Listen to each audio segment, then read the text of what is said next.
بیا که امروز میخوام برات دوک بوکی درست کنم. کی این چیزا رو یادتون میده جز من؟ فقط کافیه آرد گلوتینوس رو یک کوچولو نمک بهش اضافه کنیم، قاشق آب بهش اضافه کنیم و ورز بدیم تا خمیرمون اینجوری جمع بشه. خمیرمون رو اینجوری باز میکنیم، بعد به اندازه های مساوی برش میزنیم. حالا آبو میذاریم جوش بیاد. دوک بوکیامون آماده است. باید بندازیمشون تو آب جوش. یک کوچولو روغن توش میریزیم که به هم دیگه نچسبن. اینجوری که روی آب اومدن یعنی آماده است. از آب گرم که خارجشون کردیم سریع میندازیمشون توی آب یخ. حالا برای اینکه یه دوک بوکی خوشمزه رو تجربه کنیم، اول سیر و پیاز رو سرخ میکنیم، ادویه‌های توی کپشن رو بهش اضافه میکنیم. اینم بافت دوک بوکیامون.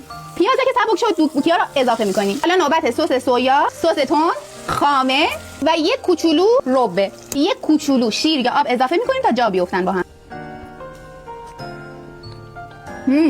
یعنی دستمو میبوسم انقدر خوشمزه شد. تو پیجم یه عالم از این دستورا هست، حتما فالو کن.